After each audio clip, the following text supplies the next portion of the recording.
கர்த்தருடைய பரிசுத்த நாமத்துக்கு மகிமை உண்டாகட்டும். எடுத்து வாசிப்போம். மத்தேயு 26ஆம் அதிகாரம். மத்தேயு 26ஆம் அதிகாரம் 75வது வசனம். 26, 75.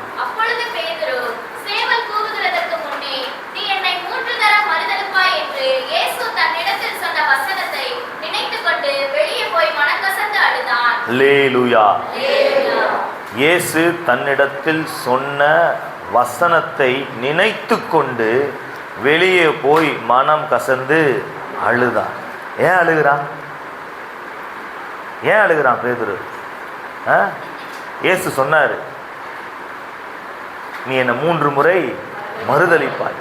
அவன் சொல்றான், எல்லாரும் உங்களை விட்டு போனாலும் நான் உங்களை விட்டு போக மாட்டேன், நான் உங்களுக்காக நிற்பேன் அப்படின்னு சொல்லும் பொழுது, நீ தான் என்னை 3 தடவை மறுதலிக்க போற அப்படின்னு ஆண்டவர் சொல்ற. பாருங்க, இந்த சொன்ன வார்த்தை அப்படி என்ன பண்ணிருச்சு? நிறைவேறிவிட்டது. சொன்ன வார்த்தை நிறைவேறிவிட்டது. பாருங்க, இது ஒரு எதிர்மறையான காரியமாக இருந்தாலும் அவர் சொன்ன வார்த்தை கண்டிப்பாக நிறைவேறும். உங்களுக்கு என்னென்ன வார்த்தைகள் எல்லாம் அவர் சொல்லியிருக்கிறாரோ அது நிச்சயமா நிறைவேறும். அதை அவர் நிறைவேற்றி உங்களை நினைக்க வைப்பார். அவர் செய்து காட்டி உங்களை சிந்திக்க வைப்பார். அவர் உங்களுக்கு சொன்ன வார்த்தைகளை நிறைவேற்றி உங்களை நினைக்க வைப்பார். அவர் உங்களுக்கு சொன்ன வார்த்தைகளை செய்து காட்டி உங்களை சிந்திக்க வைப்பார். அப்படிதான் நடந்துச்சு. பாருங்க, வீட்டை விட்டு நீங்கள் எப்படி வெளியில் கிளம்பி போகிறீங்க, அப்போ சொல்கிறாங்க, மழை பெய்கிற மாதிரி இருக்குது, கொடை எடுத்துகிட்டு போங்க அப்படி சொல்லும்போது நீங்கள் என்ன சொல்கிறீங்க? அதை கவனிக்கவே இல்லை, காதுலையே வாங்கலை. மழை பெய்கிற மாதிரி இருக்குது, கொடை எடுத்துகிட்டு போங்க அப்படி சொல்லும்போது நீங்கள் அதை கவனிக்கவும் இல்லை, காதுலையும் வாங்கலை. நீங்கள் பாட்டுக்கு போகிறீங்க. இப்போ மழையில் நனைஞ்சிருக்கீங்க. நினைஞ்ச பிறகு அப்போ அப்போ சொன்னாங்களே, நம்ம அதை காது கொடுத்து கேட்கலையே, கவனிக்கலையே. அப்போ நினைப்போம். சொன்னது போல் நடந்த பிறகு நம்ம என்ன பண்ணுவோம்? நினைப்போம். சொன்னது நடந்த உடனே நம்ம நினைப்போம். இப்போ கடைக்கு கிளம்பி வரும்போது வீட்டம்மா என்ன சொல்லுவாங்க? போகிறப்ப கட்டைப்பைய எடுத்துகிட்டு போங்க, கட்டைப்பைய எடுத்துகிட்டு போங்கன்னு சொல்லுவாங்க. நம்ம அவசரமாக என்ன பண்ணிடுவோம்? கிளம்பி வெளியில் போய் கடையில் போயெல்லாம் பில்லுலாம் போட்டுருவோம். பில்லு விட்டது பிறகு எப்படி அந்த திங்ஸ் எல்லாம் வைக்கிறது அப்படின்னு யோசிப்போம். அப்போவே சொன்னாங்களே, கட்டைப்பைய எடுத்துகிட்டு போ, இந்த ஜூட் பேக் எடுத்துகிட்டு போ. நம்ம காதில் கொடுத்து கூட என்ன பண்ணலை, கவனிக்கல. அப்போ நினப்பு வரும். அப்போ அவன் ஒரு 25 ரூபா 30 ரூபாய்க்கு பில்லை போடுவான் பைக்கு. அதை வாங்கிட்டு நம்ம வருவோம். பாருங்கள், ஒரு காரியம் சொல்லப்படுகிறது, அது நிறைவேறின பிறகு நினைப்பூட்டுதல் உண்டாகிறது. அது செய்யப்பட்ட பிறகு நாம் அதை என்ன பண்ணுறோம்? சிந்தித்து பார்க்குறோம். செய்யப்பட்ட பிறகு அதை நம்ம சிந்தித்து பார்க்குறோம். போகிறப்ப மறந்துடாமல் ஹெல்மெட் போட்டுட்டு போங்க, அந்த இடத்துல கொஞ்சம் பிரச்சனை இருக்குது, பிடிக்கிறாங்க சொல்லியிருப்பாங்க. ஆனால் நம்ம காது கொடுத்து கூட அதை கவனித்து கேட்போம். ஆனால் மனசில் உள்வாங்காமல் என்ன பண்ணிடுவோம்? போயிடுவோம். அங்கே பிடிச்ச உடனே தான் அப்போவே சொன்னாங்களே. இப்போ ஃபைன் கட்டுறப்ப தான் நினப்பு வரும். நினப்பு வரும். வீட்டுக்கு வந்து சாப்பிடுங்க, வெளியில் என்ன பண்ணாதீங்க, சாப்பிடாதீங்க, உங்களுக்கு வயிறு சரியில்லை. நம்ம என்ன பண்ணிடுவோம்? வெளியில் சாப்பிட்ருவோம். சாப்பிட்ட பிறகு வயிறு பிரச்சனை ஆன பிறகு தான் அப்படின்னு யோசிச்சு பார்ப்போம். பார்த்தீங்களா? இது எதிர்மறையாக ஒரு சில காரியங்களை நான் சொன்னாலும் நேர்மறையாக ஒரு சில விஷயங்கள்லாம் இருக்குது. ஸ்கூலில் வந்து டீச்சர் சொல்லுவாங்க, இப்போ நீ கஷ்டப்பட்டு படிச்சேன்னா ஃபியூச்சரில் பெரிய ஆள் ஆவ அப்படின்னு சொல்லிட்டு கஷ்டப்படுத்துவாங்க, கடினமாக நடத்துவாங்க. அப்போ கஷ்டமாக இருக்கும். அப்போ நினப்போம், என்ன அந்த இவர் சொல்கிறாரு பெருசாக அப்படி இப்படின்னு. ஆனால் ஒரு நிலைமைக்கு வந்த பிறகு, ரிசல்ட் வந்த பிறகு, அல்லது ஒரு உயரிய ஸ்தானத்துக்கு போன பிறகு, அப்போ அன்றைக்கி சொன்னது உண்மைதான் அப்படின்னு சொல்லிட்டு அது நடந்த பிறகு நம்ம என்ன பண்ணுவோம்? நினச்சி பார்ப்போம். நடந்த பிறகு நினச்சி பார்ப்போம். அப்போ கர்த்தரும் பாருங்கள், இப்படி தான் வார்த்தைகளை கொடுக்கின்றார். வார்த்தைகளை கொடுத்து அதை நிறைவேற்றி, அந்த வார்த்தையை அவர் அன்னைக்கு கொடுத்தேன்ல, அது நடந்துருச்சு பார்த்தியா அப்படின்னு சொல்லிட்டு உங்களை நினைக்க வைப்பார். அவர் உங்களுக்கு சொன்னதை செய்து காட்டி உங்களை சிந்திக்க வைப்பார். அவர் உங்களுக்கு சொன்னதை செய்து காட்டி உங்களை சிந்திக்க வைப்பார். சிந்திக்க வைப்பார். பாருங்க, எடுத்து வாசிங்க. ஆதியாகமம் 42ஆம் அதிகாரம் 6 அப்புறம் 9 2 வசனத்தை மட்டும் வாசிங்க. யோசேப்பு அத்தேசத்துக்கு அதிபதியாய் இருந்து தேசத்தின் ஜனங்கள் யாவருக்கும் விற்றான். யோசேப்பின் சகோதரர் வந்து முகங்குப்புற தரையிலே விழுந்து அவனை வணங்கினார்கள். யோசேப்பின் சகோதரர் வந்து முகம் குப்புற தரையிலே விழுந்து அவனை வணங்கினார்கள். 9வது வசனத்தை வாசிங்க. யோசேப்பு அவர்களை குறித்து தான் கண்ட சொப்பனங்களை நினைத்து அவர்களை நோக்கி, நீங்கள் வேவுகாரர், தேசம் எங்கே திறந்து கிடக்கிறது என்று பார்க்க வந்தீர்கள் என்றார். பாருங்க, யோசேப்புக்கு தெரியும் அவர்கள் தன்னுடைய சகோதரர்கள் என்று நன்றாக தெரியும். இப்ப எதுக்காக யோசேப்பு அந்த தன்னுடைய கூட பிறந்த சகோதரனை இந்த சகோதரர்கள்லாம் சேர்ந்து குழிக்குள்ள தூக்கி போட்டாங்க அப்படின்னா, இவர் சொப்பனம் எப்படி நிறைவேறுகிறது என்று பார்ப்போம். என்ன அப்படி சொப்பனம் பார்த்தா சொல்கிறான், என்னுடைய அரிக்கட்டு மட்டும், அந்த அரிக்கட்டு அந்த பயிர் கட்டு அது மட்டும் நிமிர்ந்து நிற்குது, உங்களுடைய கட்டுகள்லாம் என்ன வணங்கி இருக்குது, குனிந்து வணங்கி இருக்குது. சூரியன் சந்திரன் நட்சத்திரம், சூரியனும் சந்திரன் 11 நட்சத்திரங்களும் என்ன பண்ணுது, வணங்குது. அப்படின்றத அந்த தரிசனத்தை சொல்லும் பொழுது நாங்கள்லாம் உங்களை ஒன்றா வணங்கணுமா, நீ எங்கள் மேலே துரைத்தனம் பண்ண போறியா, நீ பெரிய ஆள் ஆயிட போறியா, நீ என்ன அப்படின்னு சொல்லிட்டு உன் சொப்பனம் உன் தரிசனம் எப்படி நிறைவேறுகிறது என்று பார்ப்போம் என்று சொல்லி தான் அவனை குழியிலே தள்ளி போட்டாருங்க, தூக்கி போட்டாங்க. பாருங்க, இப்போ அவன் எகிப்து தேசத்திற்கு அதிபதியாக மாறிட்டான். இப்போ அவன் சகோதரர்கள் அதே தரிசனத்தின்படியே என்ன பண்ணுறாங்க, அவன் யோசேப்புன்னு அவங்களுக்கு தெரியலை, அவன் எகிப்தில் இருக்கிற ஏதோ பெரிய அதிபதி நினச்சிட்டு, ஏன்னா அந்தளவுக்கு அவன் எல்லாமே மாறிடுச்சு. அவன் ஒரு எகிப்தியனை போலவே அப்பேரன்ஸ்லாம் மாறிடுச்சு. ராஜரீக தோற்றத்தில் அவன் இருக்கு, ராஜா மாதிரி இருக்கிறான். ராஜா தான் ஒரு ராஜாவுக்கு அடுத்த ஸ்தானத்தில். பாருங்கள், அவனை எதாவது என்ன பண்ணுறாங்க, விழுந்து வணங்குகிறாங்க சகோதரர்கள்லாம். எப்போ யோசேப்பு நினைக்கிறான், ஒரு காலத்தில் நம்ம தரிசனம் பார்த்தோமே, நம்ம அரிக்கட்டு மட்டும் இருந்துச்சு, இவங்கெல்லாம் இந்த அரிக்கட்டுலாம் அவங்களோட அரிக்கட்டுலாம் அப்படியே வணங்கியது நடந்துருச்சே, கர்த்தர் நடத்திட்டாரே நினைக்கிறான் பாரு. நான் சொல்கிறேன், உங்களுக்கு உரைக்கப்பட்ட வார்த்தைகளையும் கர்த்தர் நிறைவேற்றி உங்கள் வாழ்க்கையில இதே போல நினைக்க வைப்பார். அவர் உங்களுக்கு சொன்னதை செய்து காட்டி உங்களை சிந்திக்க வைப்பார். அப்படிதான் நடந்துச்சு. பாருங்க, எடுத்து வாசிங்களேன். சங்கீதம் 105 17 to 19 வரை. அவர்களுக்கு முன்னாலே ஒரு புருஷனை அனுப்பினார். யோசேப்பு சிறையாக விற்கப்பட்டான். அவன் கால்களை விலங்கு போட்டு ஒடுக்கினார்கள். அவன் பிராணன் இரும்பில் அடைப்பட்டிருந்தது. கர்த்தர் சொன்ன வார்த்தை நிறைவேறும் அளவும் அவருடைய வசனம் அவனை விடவிட்டது. பாருங்க, தரிசனத்தை கொடுத்துட்டாரு, சொப்பனத்தை கொடுத்துட்டாரு, அது நிறைவேறும் கண்டிப்பா. அதை அவரே நிறைவேற்றுவார், சொன்னதை அவரே செய்வார், நிறைவேற்றி நினைப்பூட்டுவார், செஞ்சு காட்டி சிந்திக்க வைப்பார், உங்களை கண்டிப்பாக செஞ்சிருவார். ஆனால் அது நிறைவேறுகிற வரைக்கும் ஒரு புடமிடப்படுகின்ற ஒரு அனுபவத்திற்குள்ளே கர்த்தர் நடத்துகின்றார். கர்த்தர் சொன்ன வார்த்தை நிறைவேறும் அளவும் அவருடைய வசனம் அவனை புடமிட்டது. அவன் ஒடுக்கப்படுகின்றான், அவன் நெருக்கப்படுகின்றான், அவன் மேல் அபாண்டமான பழி சொல் சுமத்தப்படுகின்றது, அவன் சிறையிலே தள்ளப்படுகின்றான், புடமிடப்படுகின்றான். பாருங்க, அந்த அனுபவத்தை எல்லாம் அவன் அடைகிறான். ஆனால் கடைசியில் கர்த்தர் தரிசனத்தை நிறைவேற்றி விட்டார். நான் சொல்கிறேன், நீங்கள் அப்படிப்பட்ட அனுபவத்தில் இருந்தாலும் ஒரு விஷயத்தை நல்லா தெரிஞ்சுக்கங்க, கர்த்தர் நிச்சயமாகவே வார்த்தையை நிறைவேற்றுவார். வார்த்தையினால் சொன்னதை கரத்தினால் நிறைவேற்றி உங்களுக்கு நினைப்பூட்டுவார், செய்து முடித்து உங்களை சிந்திக்க வைப்பார். அப்போ நீங்கள் நினச்சி பார்ப்பீங்க, அப்போ அன்னைக்கு அந்த பிரசங்கத்தில் ஆண்டவர் என் கூட பேசினாரே, அது இப்போ நடந்துருச்சு. அன்னைக்கு நான் பைபிள் படிக்கும்போது ஆண்டவர் இந்த வார்த்தையை கொடுத்தாரு, அது நடந்துருச்சு அப்படின்னு சொல்லிட்டு நடந்த பிறகு நீங்க நினைச்சு பார்க்குற அளவுக்கு நன்மைகளை செய்து கர்த்தர் உங்களை ஆசீர்வதிப்பார். நினைச்சு பார்க்க வச்சு துதிக்க வைப்பார்.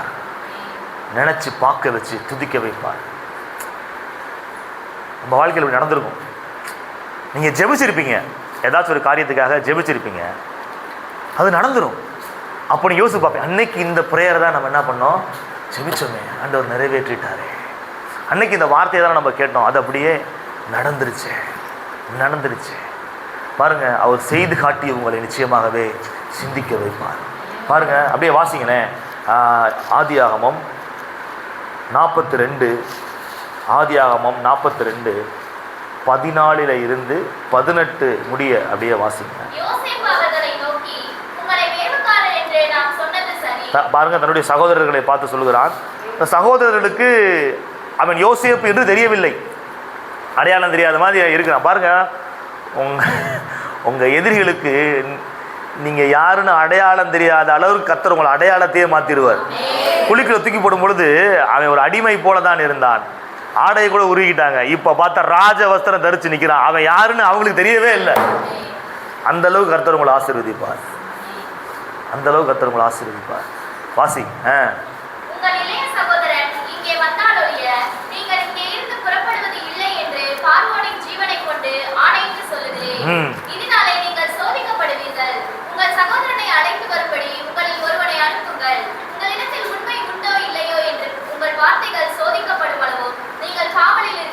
பாருங்க,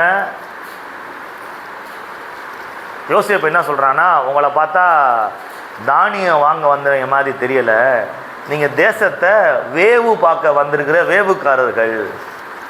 வேவு பார்த்துட்டு போய் எதிரி நாட்டு படையில் போய் சொல்லி ஒரு போர் செய்கிறதுக்கோ இல்லது இருக்கிற ரகசியங்களை தெரிஞ்சு கொள்றதுக்கோ வந்த ஒரு வேவுக்கார கூட்டம் அப்படின்னு சொல்லிட்டு சொல்கிறான்.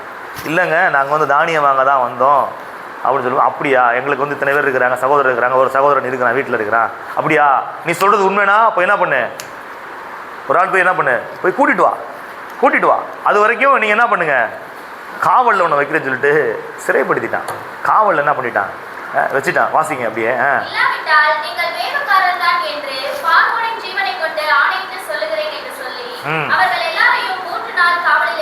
எத்தனை நாள்?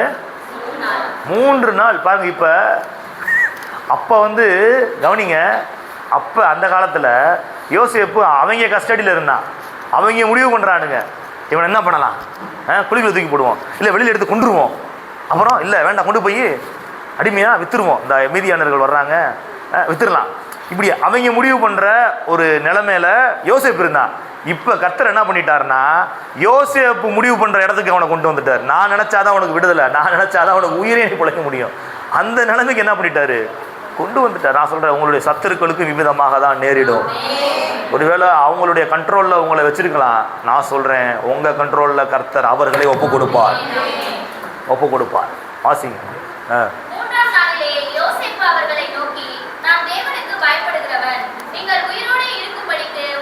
போதும் பாருங்க.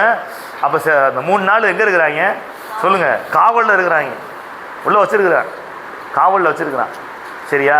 இப்போ அப்போ காவல் வச்சிருக்கும்போது அவங்க தங்களுக்குள்ளே பேசிக்கிறானுங்க. கதையை கவனிக்கிறீங்களா? புரியுதா நான் சொல்கிறது உங்களுக்கு? அவங்க தங்களுக்குள்ள சகோதரர்கள்லாம் அவங்களுக்குள்ளே பேசுகிறாங்க. என்ன பேசுகிறாங்கன்னா, 42:21 வாசிங்களேன். பாருங்க, இப்போ யோசிக்கிறாங்க, நம்ம ஒரு காலத்தில் அவனுக்கு செஞ்ச துரோகம் இப்போ நம்ம மேலே சுமந்தது. அவன் நம்மை கெஞ்சி வேண்டிக் கொண்ட போதும் பாருங்க, அவன் மன வியாகுலத்தை கண்டும் நம்ம அவனுக்கு செவி கொடாமல் போனோமே.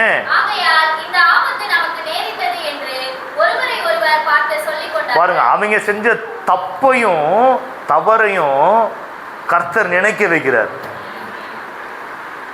இப்போ அவங்களுக்கு சத்துருக்களுக்கு தெரியாது அவங்க பண்ணது தப்புன்னு. ஆனால் ஒரு சில நேரத்தில் சிக்கும் பொழுது, மாட்டிக்கொள்ளும் பொழுது, ஆஹா அன்னைக்கு நம்ம அவங்களுக்கு பண்ணமே, அன்னைக்கு அவங்களை இப்படி பேசினமே, அன்னைக்கு அவங்களுக்கு இப்படி செஞ்சோமே, அதனால தான் வந்துச்சுன்னு கர்த்தர் அவர்களுக்கு நினைக்க வைப்பார். நினைக்க வைப்பார். நினைக்க வைப்பார். பாருங்க, ஒரு காலத்தில் யோசேப்பு அவர்களை பார்த்து என்னை காப்பாற்றுங்க, என்னை காப்பாற்றுங்கன்னு கெஞ்சிருப்பான். இப்போ இவங்கெல்லாம் யோசேப்பை பார்த்து என்னை காப்பாற்றுங்க, எங்களை விடுவிங்க, நாங்கள் உண்மைதான் சொல்கிறோம் அப்படின்னு கெஞ்சுற மாதிரி கர்த்தர் சூழ்நிலைகளை தலைகீழாக திருப்பி போட்டு விட்டார். நாம் ஆராதிக்கிற கர்த்தரா இயேசு கிறிஸ்து சூழ்நிலைகளை தலைகீழாக திருப்பி போடுகின்றவர். அவர் வைராக்கியம் உள்ள தேவர். உங்களுக்கு அநியாயம் இழைக்கப்பட்டால் அவர் பார்த்துக்கிட்டு சும்மா இருக்க மாட்டார். எந்த நேரத்தில் என்ன செய்யணுமோ அந்த நேரத்தில் அதை என்ன பண்ணுவார், செய்வார். செய்யாம விட மாட்டார். நீங்கள் கூட மறந்துடுவீங்க, அவர் மறக்கவே மாட்டார். சொல்லி அடிப்பார். அவர் நிறைவேற்றி நினைக்க வைப்பார். செய்து காட்டி சிந்திக்க வைப்பார். எடுத்து வாசிங்க, யோவான் 2ஆம் அதிகாரம் 19 முதல் 22 வரை.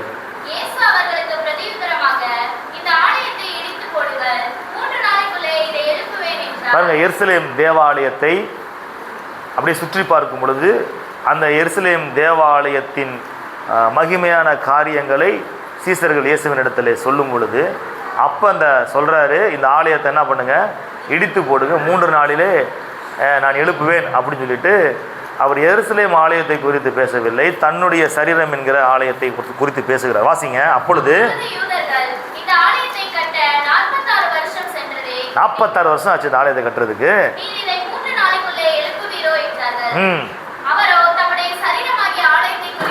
அவரோ தம்முடைய சரீரமாக்கி ஆலயத்தை குறித்து என்ன பண்றாரு, பேசுறாரு.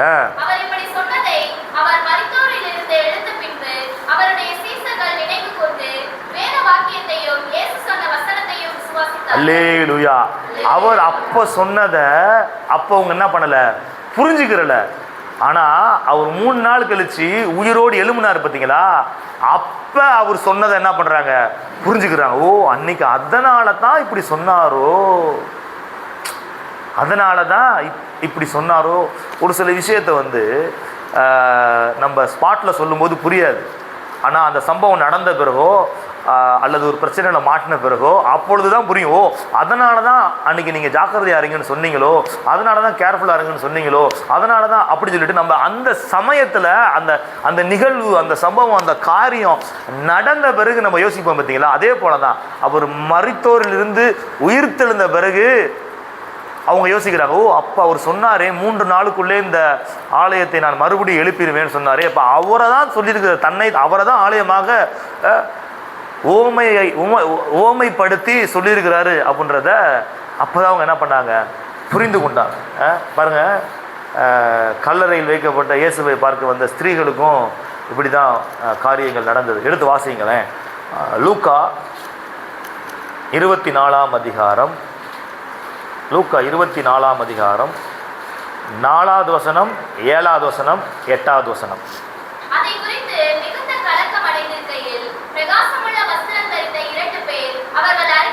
பாருங்க, இயேசுவை கல்லறையில் அடக்கம் பண்ணியிருந்து இருக்கிற அந்த கல்லறையில் கல்லை வச்சு, பெரிய கல்லை வச்சு என்ன பண்ணியிருக்கிறாங்க, மூடி இருக்கிறாங்க. இப்போ ஸ்திரீகள் வர்றாங்க. எதுக்கு வர்றாங்கன்னா, அந்த உடலில் உடலுக்கு நறுமண தைலங்களையும் அதெல்லாம் பூசி இது பண்ணணும் அப்படின்னு சொல்லிட்டு அதுக்காக வர்றாங்க. பாருங்கள், அப்போ பார்த்தா அந்த கல் புரட்ட போட்டிருக்குது, இயேசுவோட சரீரம் கல்லறையில் இல்லை. அப்போ அதை குறித்து அவங்க ரொம்ப கலக்கம் அடையும் பொழுது அப்போ 2 மனுஷங்க என்ன பண்ணுறாங்க, பிரகாசமான வஸ்திரம் தரித்த 2 பேர், அவங்க மனுஷர்கள் அல்ல, அவர்கள் தேவதூதர்கள் நிற்கிறாங்க. வாசிங்க, 7, 8 வாசிங்க.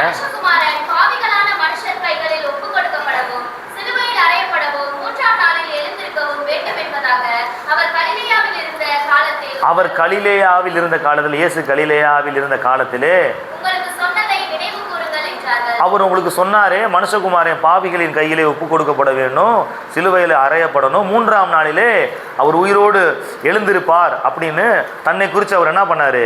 கலிலேயால இருக்கும்போது சொன்னாரே, சொன்னதை நினைவு கூறுங்கள் என்றார்கள். அப்பொழுது அவர்கள் அவருடைய வார்த்தைகளை நினைவு கூறுது. அவர் சொன்ன வார்த்தைகள் என்ன பண்ணுறாங்க பாருங்க. அவர் சொன்னால் நிறைவேற்றிடுவார். நம்ம மறந்துடுவோம், ஆனால் நினைக்கவே வைப்பார். அன்றைக்கி நான் சொன்னேன்ல, அதுபடி தான் நடக்குது.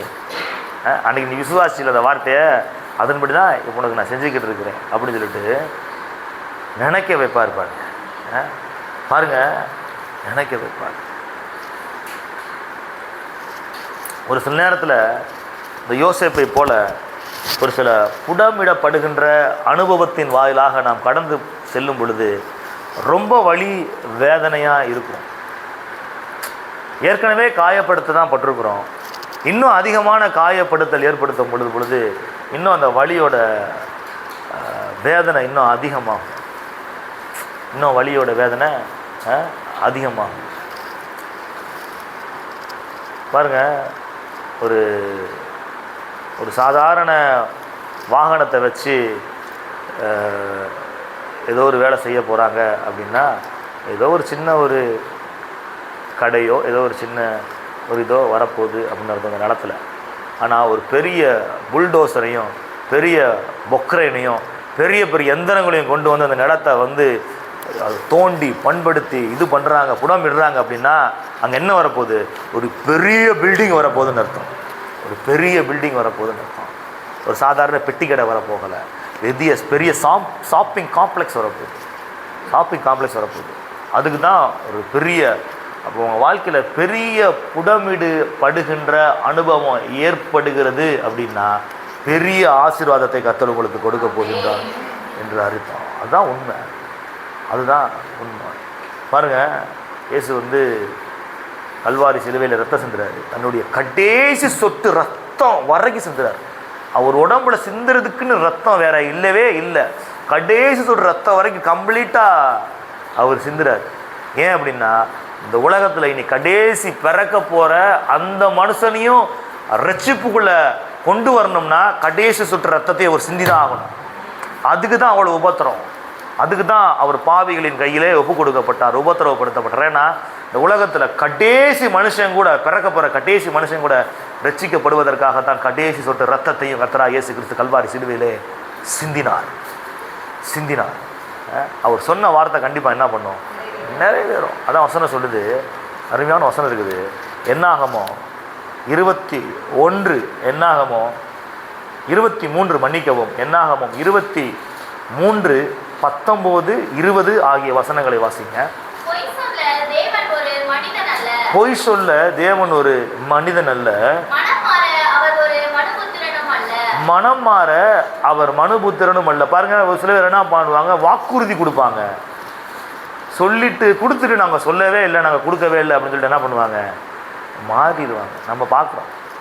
நான் அப்படி சொல்லணும், நான் இப்படி சொன்னேன்னு சொல்லிட்டு என்ன பண்ணிடுவாங்க, வாக்குறுதியவே என்ன பண்ணிடுவாங்க, அரசியல்வாதிகள் மாதிரி என்ன பண்ணிடுவாங்க, மாற்றிடுவாங்க. அடுத்து மனம் மாற மனசு கூட மாறிடுவாங்க. மனம் மாற மனுஷர்களுடைய மனசு அப்படி தான்.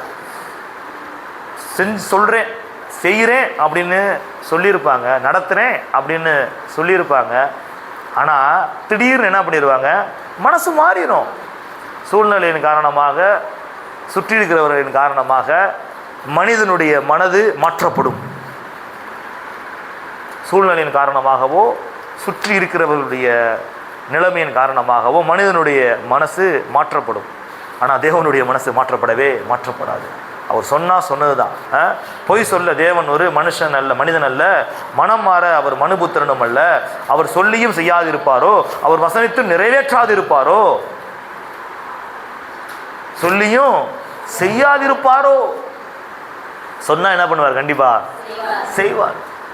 சொன்னதை நிச்சயமாக செய்வார். சங்கீதம் 105, 8, 9 ஆகிய வசனங்களை வாசிங்க.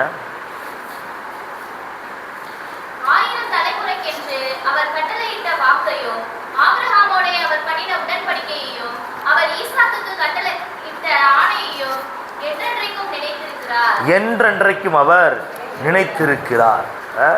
அவர் பண்ண உடன்படிக்கையை என்றென்றைக்கும் அவர் நினைத்திருக்கிறார். ஆபிரகாமின் சந்ததிகளை கர்த்தர் என்றென்றைக்கும் நினைத்தார். ஏனென்றால் ஆபிரகாமோடு தேவன் என்ன பண்ணார்? உடன்படிக்கை பண்ணினார். எகிப்திலே இஸ்ரவேல் ஜனங்கள் அடிமைத்தன நுகத்தினாலே பாடுபட்டு கொண்டிருக்கும் பொழுது, கஷ்டப்பட்டு கொண்டிருக்கும் பொழுது அவர்கள் தேவனை நோக்கி முறையிடவே இல்லை. அவர்களுக்கு இஸ்ரவேலின் தேவனாகிய சிருஷ்டிகர்த்தரை தெரியவே தெரியாது. அப்படிப்பட்ட நிலைமையில தான் இருக்கிறாங்க. அவங்க தேவனை நோக்கி கூப்பிடலை. ஆனால் அவர்களுடைய பெருமூச்சு, உபத்திரவத்தினால் வருகின்ற பெருமூச்சு, அவர்கள் படுகின்ற கஷ்டத்தை கண்ணோக்கி பார்த்து, அவர்கள் உபத்திரவத்தை காது கொடுத்து கேட்டு, ஆபிரகாமோடு தான் பண்ணின உடன்படிக்கை கர்த்தர் என்ன பண்ணார்? நினைவு கூர்ந்து அவர்களை விடுவிக்கும்படியாக மோசேயை அனுப்பினார். அவர் உடன்படிக்கை நினைவு கூறுகிறார். நீங்கள் கூட பாருங்கள், ஒரு சில உடன்படிக்கைலாம் ஒரு சில ஆட்கள் பண்ணியிருக்கிறீங்க. நீங்கள் கூட ஒரு சிலத்தில் மறந்துடுவீங்க, மாறிடுவீங்க. ஆனால் கர்த்தர் என்ன பண்ண மாட்டாருன்னா, மறக்கவும் மாட்டார், மாறவும் மாட்டார். அவர் உடன்படிக்கையில் நிலச்சி நிற்பார். உடன்படிக்கையை காக்கின்ற தேவன். 430 வருஷம் ஆகிப்போச்சு. உடன்படிக்கை நினைவு கூர்ந்து அவர்களை விடுதலை ஆக்குகின்றார். எத்தனை வருஷம் ஆனாலும் கர்த்தரோடு நீங்கள் உடன்படிக்கை பண்ணிட்டீங்கன்னா உங்கள் சந்ததிகளை தலைமுறை தலைமுறையாய் கர்த்தர் ஆசீர்வதிப்பார். தலைமுறையாய் கர்த்தர் ஆசீர்வதிப்பார். சேவல் கூவதற்கு போதாக 3 முறை நீ என்னை மறுதளிப்பாய் அப்படின்னு சொல்லிட்டு இயேசு சொல்கிறார். மறுதளிச்சிட்டான், வார்த்தை நிறைவேறிடுச்சு.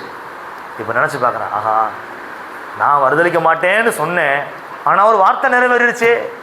அவன் வார்த்தை என்னது? நான் மறுதளிக்க மாட்டேன், நான் நிற்பேன், எல்லாரும் உண்மை விட்டு ஓடினாலும் போனாலும் நான் உண்மை விட்டு போக மாட்டேன் அப்படின்னு அவன் சொன்ன வார்த்தை, மனிதன் சொன்ன வார்த்தை. ஆனால் ஆண்டவர் சொன்னார், என்னை 3 முறை மறுதளிப்பாய். பாருங்க, ஆண்டவர் சொன்ன வார்த்தை நிறைவேறும். நீங்கள் என்னதான் ஸ்டபனாக இருந்தாலும் சரி, அல்லது உங்களுக்கு என்னதான் சத்துரு எதிர்த்து வந்து நின்றாலும் சரி, ஆண்டவர் சொன்ன வார்த்தை கண்டிப்பாக என்ன பண்ணும்? நிறைவேறும். நிறைவேறாமல் போகாது. கர்த்தர் நிச்சயமாக வாக்கினால் சொன்னதை கரத்தினால் நிறைவேற்றுவார். சொன்னதை செய்யும் அளவு உங்களை கைவிடவே மாட்டார். வாக்கினால் சொன்னதை கரத்தினால் நிச்சயமாகவே நிறைவேற்றுவார். பாருங்க, அப்படிதான் நடக்குது. சொன்னதுபடியே நடந்துருச்சு. அவனும் முயற்சி பண்ணி பார்த்துருப்பான், மறுதளிக்கக்கூடாது, வார்த்தை நிறைவேறிடும்ல. பாருங்க, சத்துருவும் கூட உங்களுக்கு விரோதமாக இந்த ஆசீர்வாதம் உங்களுக்கு நடந்துடக்கூடாது, இது உங்களுக்கு கிடச்சிடக்கூடாது, நான் தடுப்பேன், நிற்பேன், என்ன தான் நின்றாலும் வார்த்தை என்ன பண்ணிடும்? நிறைவேறும். வார்த்தை வல்லமை உள்ளது. தேவனுடைய வார்த்தை வல்லமை உள்ளது. அது மேற்கொள்ளக்கூடிய வல்லமை கொண்டதாக. மேற்கொள்றதுன்னா ஜெயிக்கும். வசனம் மேற்கொண்டது அப்படின்னு சொல்லிட்டு அப்போஸ்தலர் நடவடிக்கையில் எழுதப்பட்டிருக்கிறது. வசனம் என்ன பண்ணுமா? ஜெயிக்கும். வசனம் ஜெயிக்கும். சரி, இன்னொரு வசனத்தை எடுத்து வாசிங்க. லூக்கா 1ஆம் அதிகாரம் 13 அப்புறம் 18 2 வசனத்தை மட்டும் வாசிங்க. லூக்கா 1ஆம் அதிகாரம். தூதன் அவனை நோக்கி, சகரியாவே, பயப்படாதே, உன் வேண்டுதல் கேட்கப்பட்டது. உன் மனைவியாகிய எலிசபெத் உனக்கு ஒரு குமாரனை பெறுவாள். அவனுக்கு யோவான் என்று பெயரிடுவாயாக. அப்பொழுது சகரியா தேவதூதனை நோக்கி, இதை நான் எதினால் அறிவேன்? நான் கிழவனாய் இருக்கிறேன், என் மனைவியும் வயது சென்றவளாய் இருக்கிறாளே என்றான். போதும். சகரியா என்கிற ஒரு ஆசாரிய பணி செய்து கொண்டிருக்கும் பொழுது தேவதூதன் வந்து நிற்கிறான். பயப்படாதே, உன் வேண்டுதல் கேட்கப்பட்டது. உன் மனைவியாகிய எலிசபெத் ஒரு குமாரனை பெறுவாள். அவனுக்கு யோவான் என்று பெயரிடுவாயாக அப்படின்னு தேவதூதன் சொல்கிறான். சகரியா என்ன பண்ணியிருக்கணும்? சந்தோஷப்பட்டிருக்கணும். ரொம்ப சந்தோஷம். ஆண்டவர் என் வேண்டுதலை, என் விண்ணப்பத்தை கேட்டுட்டாரு, ரொம்ப சந்தோஷம் அப்படின்னு அவன் சொல்லியிருக்கணும். அதுக்கு பதில் அவன் என்ன சொல்கிறான்? நான் எதனால் அறிவேன்? நான் கிழவனாக இருக்கிறேன், என் மனைவியும் வயது சென்றவளா இருக்கிறாளே. ஏன் இப்படி சொல்கிறான் அப்படின்னா, ஒரு காலத்தில் இவன் ஜெபிச்சிருக்கிறான், ஒரு காலத்தில் இவன் ஜெபம் பண்ணியிருக்கிறான்.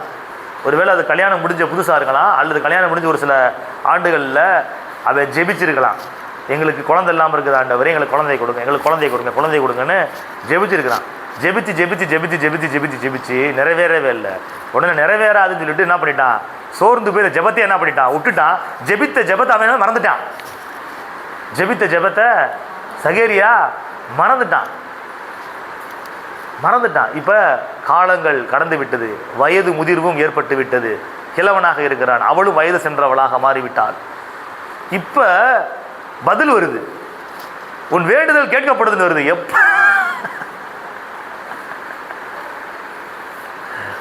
அவன் எப்போ நான் ஜெபிச்சேன் எப்போ அப்படின்னு யோசிச்சிருப்பான். அவனே பாருங்க, உன் வேண்டுதல் கேட்கப்பட்டது அப்படின்னு தேவதூதன் மூலமாக வார்த்தை வருது. கவனிங்க, அவன் சொல்கிறான், ஐயோ எப்படி நடக்கும், அதான் நடக்காது அப்படின்னு. பாருங்க, அவனே ஜெபித்த ஜெபத்தை என்ன பண்ணிட்டான், மறந்துட்டான். ஆனால் அவன் ஜெபித்த ஜெபத்தை கர்த்தர் மறக்காம அதற்கான பதிலை கொடுத்து நீ ஜெபித்த ஜெபத்தை நினைப்பூட்டு தூதனை அனுப்புகின்றார். அவனே ஜெபித்ததை மறந்து விட்டான், ஆனாலும் அவன் ஜெபித்த ஜெபத்திற்கான பதிலை கொடுத்து, ஒரு காலத்தில் நீ ஜெபித்தேல அதற்கான பதில் தான் இது அப்படின்னு சொல்லிட்டு நினைப்பூட்டுகிறார். நான் சொல்கிறேன் நீங்கள் போன வருஷத்தில் ஜெபிச்சிருக்கலாம், அல்லது அதுக்கு முந்தின வருஷத்தில் ஜெபிச்சிருக்கலாம், அல்லது போன மாதத்தில் ஜெபிச்சிருக்கலாம். நீங்கள் கூட அந்த ஜெபித்த அந்த ப்ரேயர் பாயிண்ட் என்னன்றது கூட மறந்துருக்கலாம். ஆனால் ஜெபத்திற்கான பதிலை கர்த்தர் கொடுத்து, அன்னைக்கு நம்ம ஜெபிச்சோமே அதற்கான பதில் தான் இப்போ கொடுத்துருக்கிறான்னு சொல்லிட்டு உங்களுக்கு அதை நினைப்பூட்டுவார். பதிலை கொடுத்து நினைப்பூட்டுவார். பதிலை கொடுத்து நினைப்பூட்டுவார். பதிலை கொடுத்து நினைப்பூட்டுவார். பாருங்க, பதிலை கொடுத்து அவர் நினைக்க வைப்பார். ஆதியாகமம் 17ஆம் அதிகாரம் 19வது வசனம். அப்பொழுது தேவன், உன் மனைவியாகிய சாராள் நிச்சயமாய் உனக்கு ஒரு குமாரனை பெறுவாள், அவனுக்கு ஈசாக்கு என்று பெயரிடுவாயாக. என் உடன்படிக்கையை அவனுக்கும் அவனுக்கு பின்வரும் அவன் சந்ததிக்கும் நித்திய உடன்படிக்கையாக ஸ்தாபிப்பேன். பாருங்க, ஆண்டவர் வாக்கு கொடுக்குறாரு, உன் மனைவியாகிய சாராள் நிச்சயமாய். ஏன் நிச்சயமாய் அப்படின்றாருன்னா, சூழ்நிலைகளை பார்த்தா அப்படி இல்லை, சரீர நிலைமைகளை பார்த்தா அப்படி இல்லை. அவங்களுக்குள்ளே ஒரு தடுமாற்றங்கள் ஏற்படுகின்ற நிலைமைகள் ஏற்படுகிறது. அந்த சமயத்தில் கர்த்தர் சொல்கிறார், இல்லை நிச்சயமாகவே ஒரு குமாரனை அவள் பெறுவாள். பாருங்க, சொன்ன வார்த்தை கர்த்தர் என்ன பண்ணிட்டாரு, நிறைவேற்றி விட்டார். ஆதியாகமம் 21ஆம் அதிகாரம் 1, 2, 3. சொல்லி இருந்தபடி கடாட்சமானார். தாம் உரைத்தபடியே சாராளுக்கு. அல்லேலூயா. இந்த வார்த்தை எப்படி அறிக்கை செய்வோமா, கர்த்தர் எனக்கு சொல்லி இருந்தபடியே என் பேரில் கடாட்சமாவார். கர்த்தர் எனக்கு உரைத்தபடியே எனக்கு செய்தருள்வார். கரங்களை தட்டி கர்த்தரை மகிமைப்படுத்துவோம்.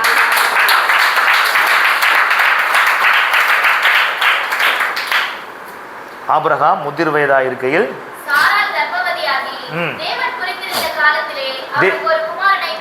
தேவன் குறித்திருந்த காலத்திலே அவனுக்கு ஒரு குமாரனை. அல்லேலூயா. அப்ப God's appointed time, God's appointed time அப்படின்னு இருக்குது. கர்த்தர் குறித்த நேரம், கர்த்தர் குறித்த காலம் அப்படின்னு ஒன்று இருக்குது. நம்ம விரும்புகிற நேரத்தில் ஒரு சில விஷயங்கள் வராது. ஏன் வராது அப்படின்னா, அது நம்மளுக்கு தெரியாது. நம்மளுக்கு நிகழ்காலம் தெரியும், கடந்த காலம் தெரியும்.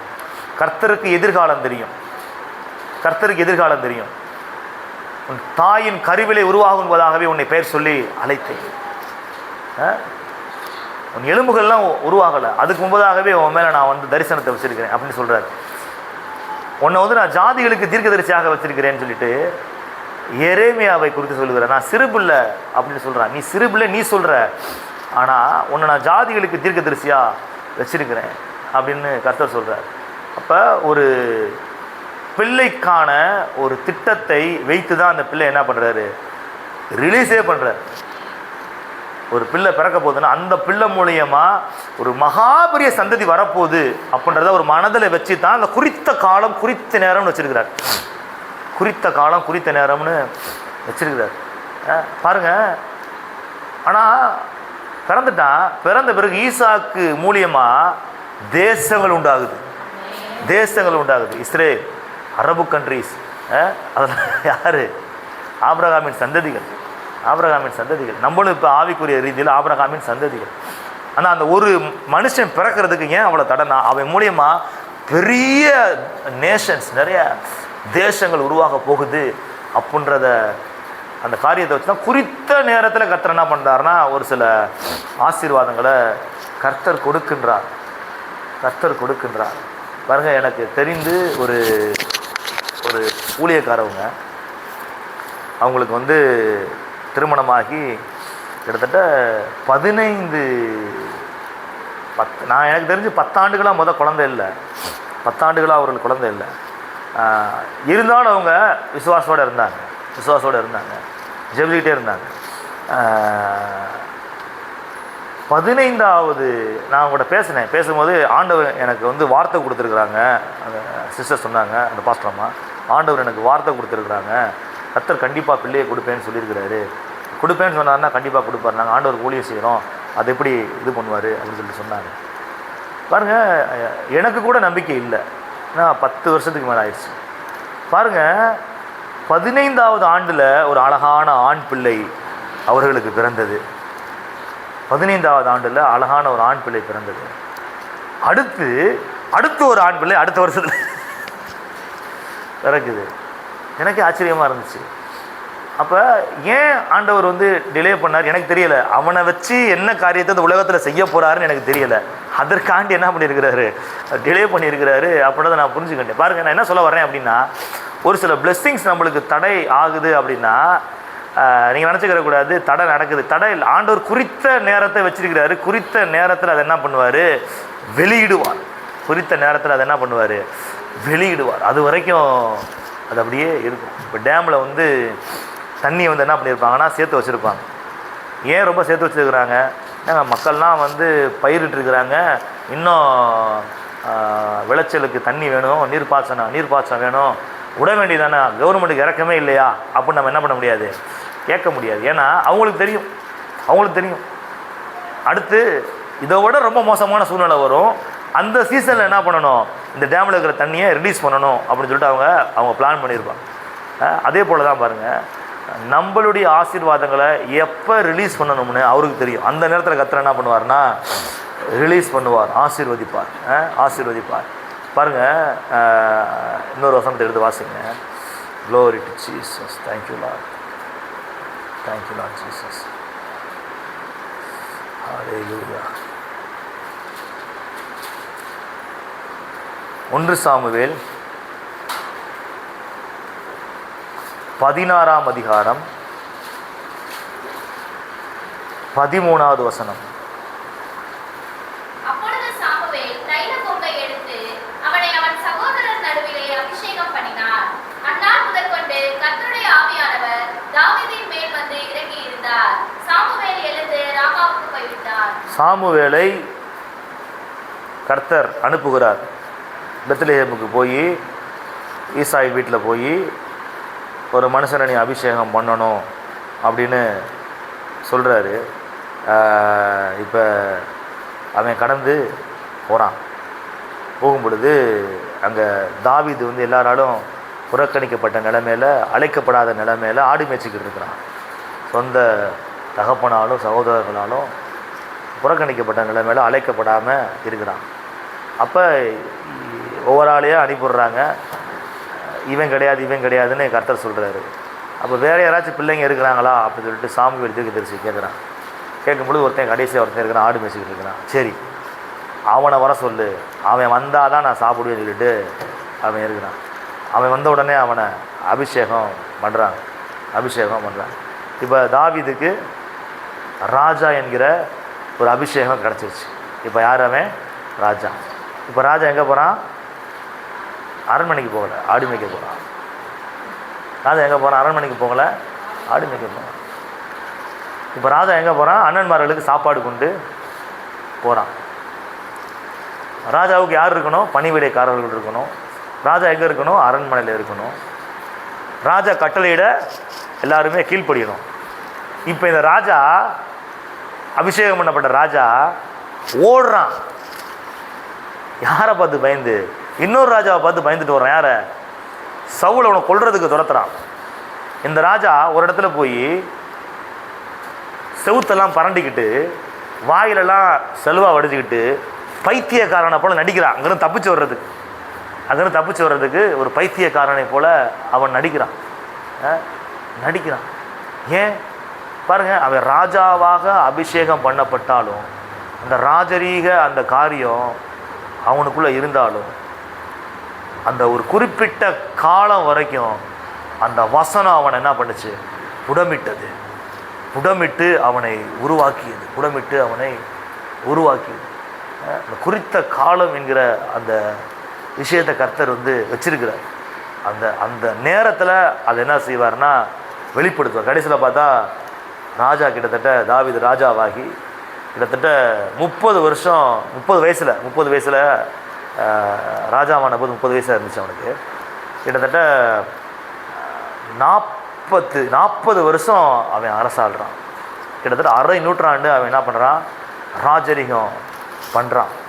ஆனால் அந்த குறித்த நேரம், குறித்த காலம் இப்போ வரைக்கும் தாவீது பேசப்படுறான். இப்போ வரைக்கும் எருசலேம் என்ன பேரில் அழைக்கப்படுகிறதுனா தாவீதின் நகரம். இப்போ இஸ்ரேலோட கொடியில் என்ன இருக்குதுன்னா தாவீதோட நட்சத்திரம். லேட்டாக ஆனாலும் அவன் பேரை கர்த்தர் என்ன பண்ணியிருக்கிறாரு? பெருமைப்படுத்தியிருக்கிறார். இயேசு கூட தாவீதின் குமாரனே அப்படின்னு சொல்லிட்டு அந்த பர்திமையை கூப்பிடும் பொழுது திரும்பி பார்க்குறார். தாவீதோட பேரை அந்தளவுக்கு கனம் பண்ணார். ஏன் அப்படின்னா பாருங்கள், ஒரு சில நான் சொல்கிறேன், ஒரு சில நெருக்கங்களின் வாயிலாக, உபத்திரவத்தின் வாயிலாக நீங்கள் கடந்து நீங்கள் செல்லும் பொழுது ஒரு நிலையான ஒரு இடத்துல கர்த்தர் உங்களை வைப்பார். ஒரு உபத்திரவத்தின் வழியாக வருகின்ற அந்த காரியம் நிலையானதாக இருக்கும். ஆனால் ஒரு சில நேரத்தில் உபத்திரவத்தின் வழியாக கடந்து போகிறது ரொம்ப நல்லதுன்னு தான் என்னை பொறுத்தவரையும் நான் நினைக்கிறேன். ஏன்னா எடுத்தோடனே ஒரு இடத்துக்கு வந்துட்டோம்னா கீழே விழுந்தோம்னா போயிடும். இப்போ 2வது படியிலேருந்து கீழே விழுந்தா அடிபடுமா?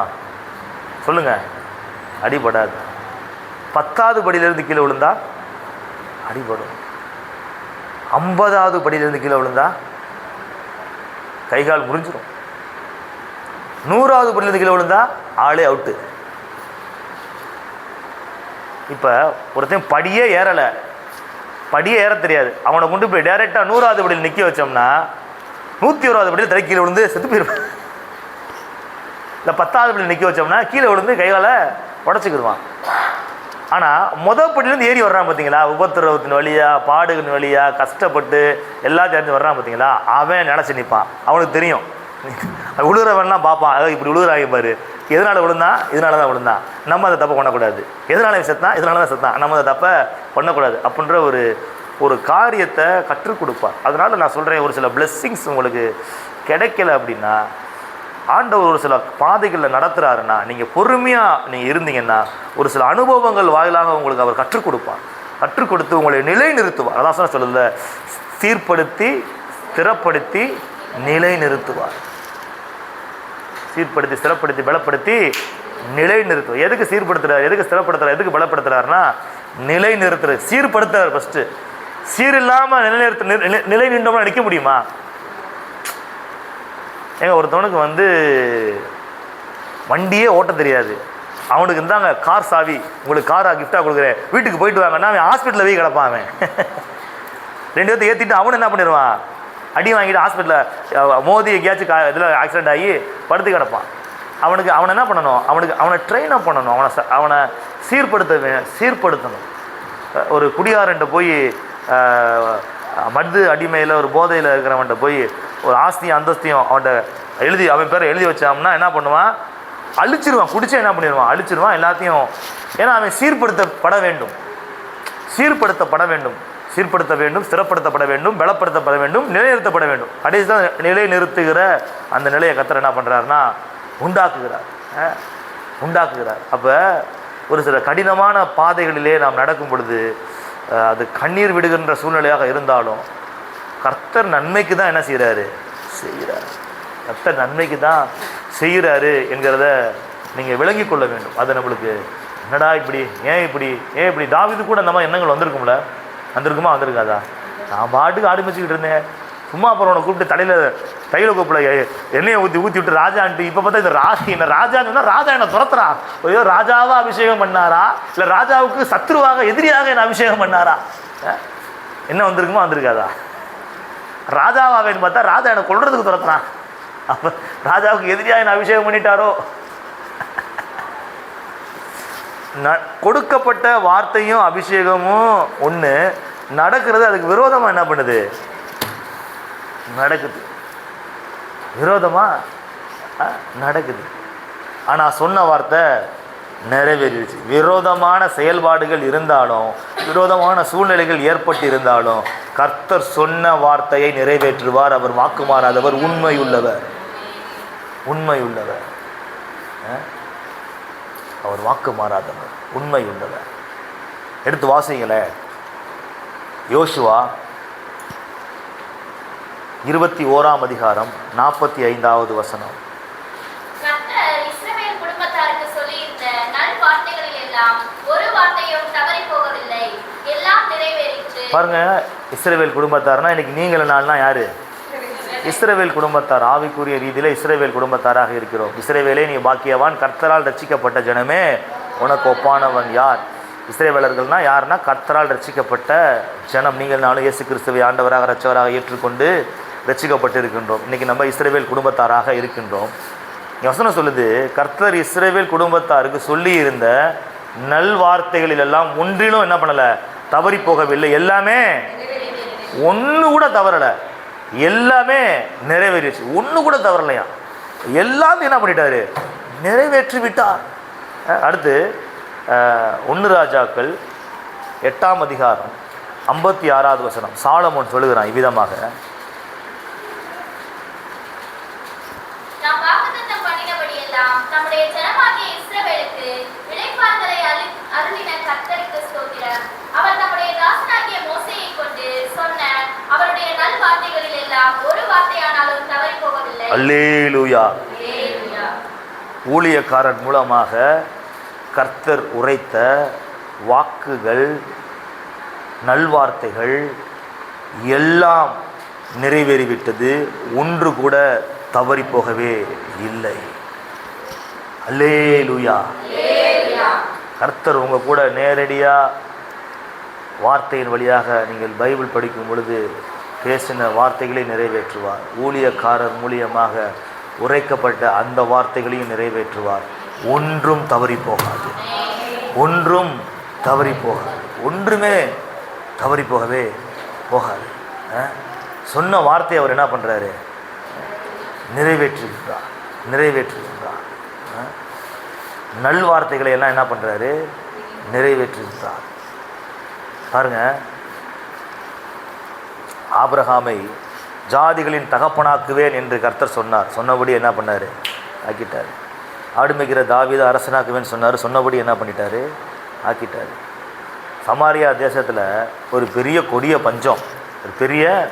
பஞ்சம், சாப்பிட்றதுக்கே வழி இல்லை, மக்கள்லாம் கஷ்டப்பட்டுக்கிட்டு இருக்கிறாங்க. கர்த்தர் சொல்கிறாரு, தீர்க்கதரிசி மூலியமாக ஊழியக்காரர் மூலியமாக பேசுகிறாரு, ஒரே நாளில் இந்த தேசத்தோட பஞ்சத்தை நான் நீக்க போகிறேன், ஒரே நாளில் தேசத்தோட பஞ்சத்தை நான் நீக்க போகிறேன் அப்படின்னு சொல்லும் பொழுது எல்லோரும் ஆச்சரியமாக பார்க்குறாங்க. அதில் ஒருத்தவன் மட்டும் நம்ப மாட்றான். கர்த்தர் வானத்தின் பலகணிகளை திறந்து, வானத்தை திறந்து, பொக்கிஷசாலையை திறந்து அப்படியே ஆசீர்வாதத்தை கொட்டினா கூட அதெல்லாம் நடக்காது அப்படின்னு சொல்லும் பொழுது அந்த தேவ மனுஷன் சொல்கிறான், நடக்காது நீ சொன்னேல, அது நடக்க போகிறதில்ல, நடக்கும். கர்த்தர் சொன்ன வார்த்தை நடக்கும். நீ அதை பார்ப்ப, ஆனால் அனுபவிக்க மாட்டேன். நீ பார்க்குறதுக்குள்ளே என்ன பண்ணிடுவ? பார்த்துட்டு தான் நீ என்ன பண்ணுவ? சாவ அப்படின்னு சொல்லிட்டு வார்த்தை. பாருங்கள், கடைசியில் அவன் செத்து போயிட்டான். ஆனால் வார்த்தை என்ன பண்ணிருச்சு? நிறைவேறி விட்டது. ஒரு தேசத்தின் பஞ்சத்தை ஒரே நாளிலே கர்த்தர் என்ன பண்ணார்? மாற்றிவிட்டார்.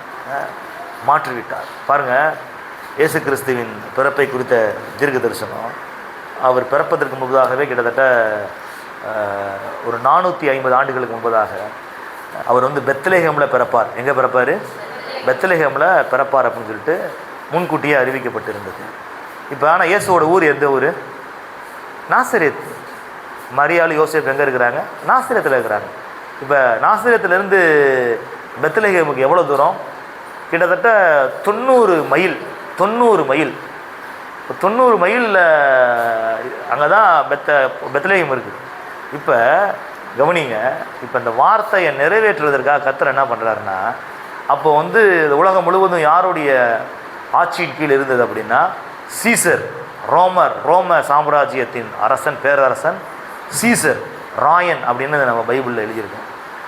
அவன் மக்கள் தொகை கணக்கெடுப்பு எடுக்கிறான். 1ஆம் நூற்றாண்டில் மக்கள் தொகை கணக்கெடுப்பு எடுக்கிறான். அப்போ அதுக்கு சென்டர் வச்சுருப்பாங்கல்ல, சென்டர்.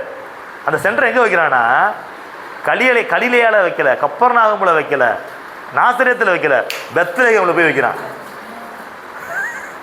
பெத்லகேமில் போய் வைக்கிறான். ஏன்னா ஆண்டவரோட திட்டம். ஏன்னா பெத்லகேமில் தான் இயேசு பிறக்கணும். அதனால் ராஜாவை வச்சே ஒரு சட்டத்தை போட வச்சு இங்கே நாசரேத்தில் இருக்கிற இவங்களை பெத்லகேமுக்கு நிறை மாத கற்பனையோடு பெத்லகேமுக்கு ஒரு 90 கிலோமீட்டர் ஆண்டு அப்படியே கூட்டு போக வச்சு பெத்லகேமில் இயேசு பிறக்க வைக்கிறார். பாருங்கள், அவர் வார்த்தையை நிறைவேற்றுவதற்கு எந்த தூரத்திற்கும் எப்படிப்பட்ட நிலைமைக்கும் அவர் இறங்கி செயல்படுவார்.